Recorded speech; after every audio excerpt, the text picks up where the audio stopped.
Most Scream fans know that when writer Kevin Williamson submitted his original screenplay to Dimension, he proposed it as the first act of a then-possible trilogy. This rarely happens in horror because, let's face it, more people die than survive. A true trilogy is one story told over several chapters. It's not enough to be 3 films.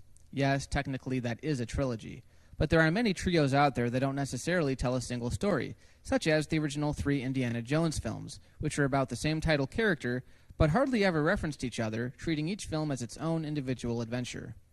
With the first 2 Scream movies, the series was already unique because you have a slew of returning characters. Scream 3 takes off where its precursor left off, and as you'd expect, it continues the story. Sidney Prescott is still being hunted down by a mysterious killer, and it's up to her friends to help solve the mystery. I will say this, by this time the formula was becoming stale. It has the same setup.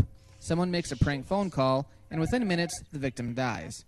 From the very first scene, it's apparent that this is the route the film is taking with one exception. The killer uses a different voice. What are you talking about? Talking about how much fun it's gonna be to rip your insides out! Now open the fucking door, Christine! Yes, the only innovation this film makes from the first 2 is that the killer now has access to everyone's voices, so he can trick people into thinking he's someone else. How the fuck are we supposed to learn our lines when there's a new script every 15 minutes? It's not just a new script, it's a new movie. So let's dive in. The movie starts appropriately on a busy freeway bordering Hollywood. Cotton Wary, fresh off his primetime talk show 100% Cotton, receives a phone call from a random woman, and despite revealing that he has a girlfriend, continues the conversation. Right from the start, we can see that he's kind of a scumbag. The scene switches back and forth between Cotton and his girlfriend in her apartment, giving us a hint of the killer's abilities when she gets a call from someone she assumes to be Cotton. Cotton gets to the apartment where him and his girlfriend get slashed right off the bat. It was a simple game, Cotton. You should have told me where Sidney was. Now, you lose.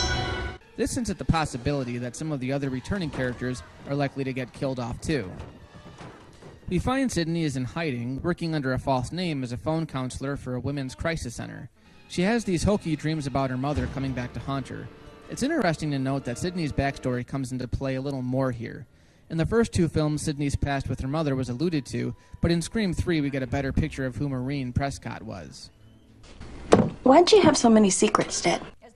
Gale Weathers is once again trying to steal the spotlight as the leading authority on the Woodsboro and Windsor College murders, as we see her getting heckled during a speech. So you're saying that we should be ready to go out and cut each other's throats because that's what you did? She gets a visit from Detective Mark Kincaid, played by Patrick Dempsey, who reveals that Cotton has been killed and that the killer left a picture of Sidney's mother at the crime scene. Realizing that the photo was taken on the backlot of a film studio, they go to Hollywood where the studios are in heavy production on Stab 3. There we find Dewey, who's working as a technical advisor for the film, as well as an on-set bodyguard for one of the actresses, the incredibly prosthetic Jennifer, played by Parker Posey. Someone's helped me understand the real you. Someone? Your ruthless ambition, your private self-loathing, and that lost and lonely little girl inside. I swear, Parker Posey ruins everything she's in. Just give her a line of dialogue and watch how badly she butchers it with her overacting. You! Like I'm ever going to win an award playing you! I'm of the mind that Superman Returns would have been twice as good if she just wasn't in it.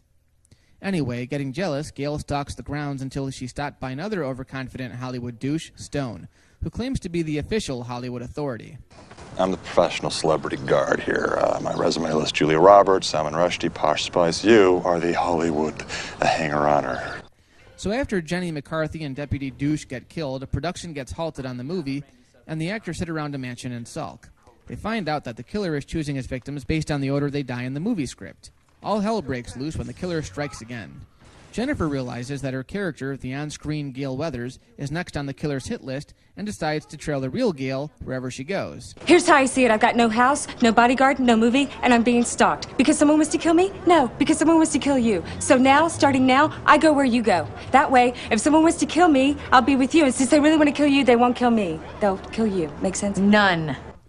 They do a bit of undercover reporting where they find Carrie Fisher as a random studio receptionist. But you look just... Like her? I've been hearing it all my life. It's uncanny. I was up for Princess Leia. I was this close. So who gets it? The one who sleeps with George Lucas. They discover that Sidney's mom was once a B-movie Hollywood actress who was exploited by a corrupt film producer, John Milton. You have made millions off the story of her murder. You're obsessed with her, and you're obsessed with her daughter! All right, easy, Geraldo. So basically, Sydney's mom had this big, secret past before settling in Woodsboro as a full-on slut. I mean, come on, what would you call her? She has sex with both Billy Loomis's dad as well as Cotton Wary while married to Sydney's dad. What other name do you have for someone like that? A free spirit? No, she's a fucking slut. What he did to her made her a slut, didn't it? Huh? She never recovered from that night right here in this room. They fucked her 3 ways from Sunday. Sydney gets a call from the killer, who disguises himself as Sydney's mother, bringing her out of hiding and into police custody. She's reunited with Dewey and Gail, and later they run into an old friend, Martha, Randy's sister. Now, this is my favorite scene of the movie. It's a little far-fetched, but those who were pissed off at Randy's death in Scream 2 will no doubt feel a little sentimental here. Told you I'd make a movie someday. Before Randy died, he filmed a little warning about what could escalate in the future, and hints that perhaps the killer is actually plotting a trilogy. Godfather, Jedi, all revealed something that we thought was true that wasn't true. So if it is a trilogy you are dealing with, here are some super trilogy rules. While Sydney is alone at the police station, she gets a final call from the killer to meet her at Milton's mansion, without drawing attention to herself. Sydney agrees, but first prepares herself. She gets to the mansion, where of course the killer has her inspect herself with a metal detector. So, okay, 1 point to the killer. When Sydney finally meets Ghostface, face to face, she whips out the spare gun that she coincidentally brought along. Okay, you would think that by now the killer would be smarter than this.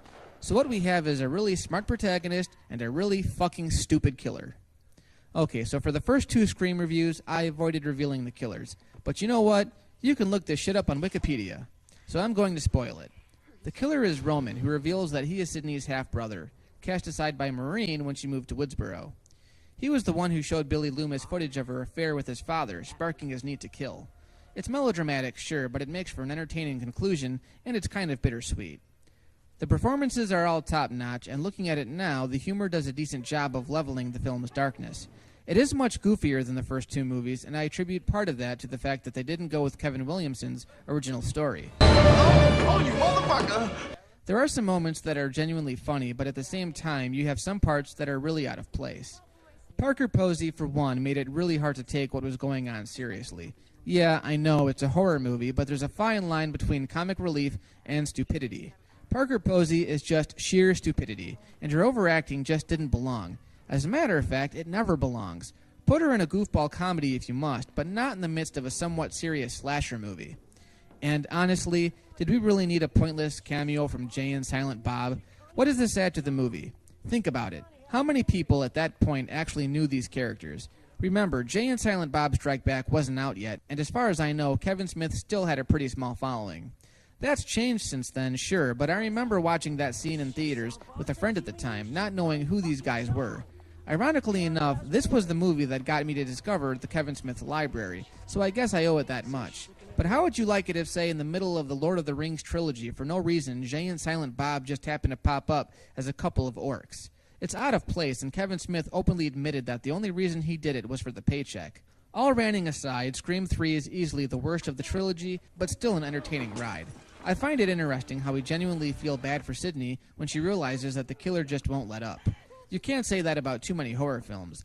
As the concluding chapter to the original trilogy, it's not great, but it's pretty good. It's not necessarily scary, but it has a few thrills, and it still feels like a necessary chapter in the story.